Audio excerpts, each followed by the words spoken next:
Hey guys, Dalton with Jaspertronics, and today we're going to be taking a look at something a little bit bigger than usual. Today we've got a Sony 4K projector in. It's a VPL-295ES, VW295ES. These things are really cool units. They take an LMP H220, and today I'm just going to be showing you the quick procedure on how to get those installed. So let's get started.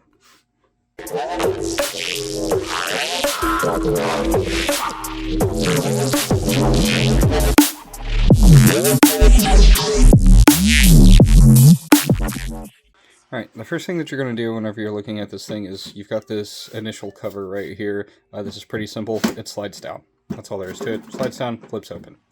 Alright, after that we've got this secondary cover here. This is like your actual real lamp cover, however you want to call it. It's just got one screw right there.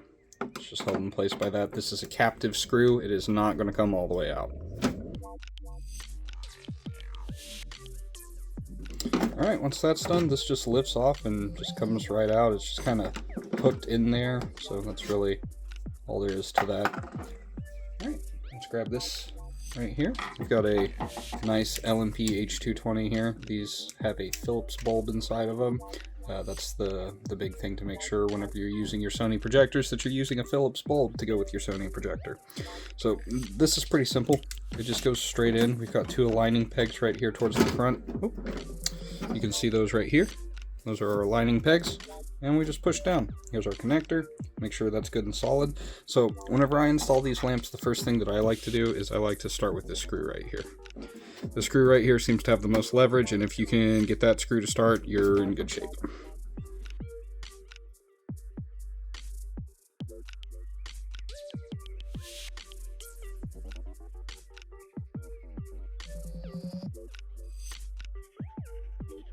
Alright, that lamp is good and tight in there. That's not going anywhere. And it's time to just put these covers back on. So like I said, this thing just kind of sits right up in there, sets back down. That's all there is to it. Screw's still there. It's a captive screw. Let's get that in.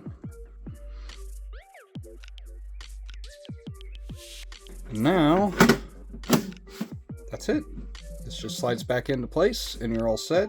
This unit's ready to be fired up again, and yeah, it's pretty easy to install the lamps into these Sony units. There's really not a whole lot to them, but just in case you're having a little bit of troubles, just in case you're trying to figure out some fit issues on these, they just generally drop straight in. You want to make sure those two aligning pegs are lined up, and start with the screw by the connector, because if you start with these screws up here, it might pop the lamp up a little bit. It gives it a weird angle. It leverages the lamp wrong, and you want to start with that screw right there. So that's my tips for this. We're going to have more videos coming out on this Sony unit here in the next few weeks. I've got some videos planned talking about the front intake underneath this, and then some videos planned on the actual service that I did on this unit to get it back up and running, because it needed some work. So if you guys like the video, make sure to leave it a like, share, subscribe, comment down below if you have any questions or concerns, and as always, thanks again for watching, and we'll see you in the next one. Later, guys.